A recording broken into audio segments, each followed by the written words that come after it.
स्वर्गीय भारत रत्न डॉक्टर भीमराव अंबेडकर जी को अपनी विनम्र श्रद्धांजलि भी अर्पित करता हूं और उनके दिए गए अद्वितीय इस संविधान को स्मरण करते हुए पुनः पूरे देश की ओर से उनके उस योगदान का एक तरह से सराहना भी करता हूं और इस एहसास के साथ यशस्वी प्रधानमंत्री श्रीमान नरेंद्र मोदी जी, हमारे यशस्वी गृह मंत्री श्रीमान अमित शाह जी और पूरा देश आज संविधान दिवस के अवसर पर न केवल संविधान को याद कर रहा बल्कि डॉक्टर भीमराव अंबेडकर जी के योगदान को भी याद कर रहा है। हमारे लिए एक और अवसर आज बढ़ जाता है जब 26 नवंबर संविधान सभा के अंदर सर हरि सिंह गौर जी का जन्म दिवस भी आज है, जिनके कारण से सागर में एक विश्वविद्यालय, जिसके कारण से बुंदेलखंड का पूरा बेल्ट एक अलग रूप में निकल कर आया, शिक्षा की अलग जगह जिनने अपनी जीवन की सारी पूंजी दान की थी। अंबेडकर जी का भी जीवन इसी प्रकार से रहा। उनने स्वयं कष्टों के बीच में अपना मार्ग बनाया और अपने कष्टों से समाज की उस समय की दुरावस्था के बीच सामाजिक एकता के लिए ताना बना ऐसा बने जिसमें भविष्य में भारत को कोई चुनौती नहीं दे सके,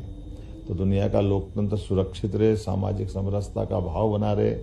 जातिगत विभिन्नता के कारण से समाज में टूट न हो, ऐसे कई मुद्दों को लेकर उनका बहुत बड़ा योगदान है। मैं उम्मीद करता हूं आज के इस अवसर पर जब मैं लंदन में अपनी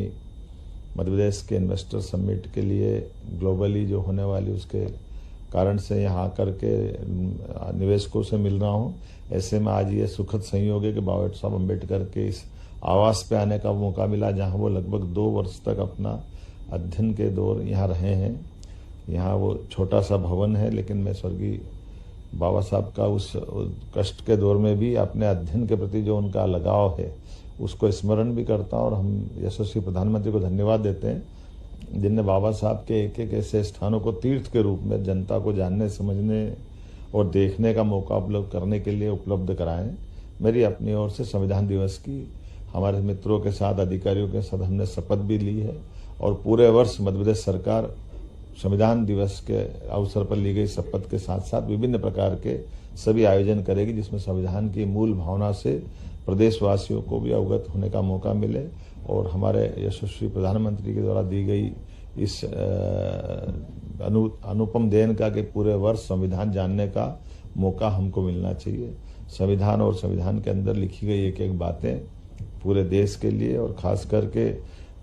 हम उम्मीद करते हैं कि संविधान की आत्मा के साथ न्याय तब होगा जब हम देशभक्ति से सराबोर होकर के उसके बताए मार्ग पे हम सब चलेंगे। पुनः मेरी अपनी ओर से सबको बधाई।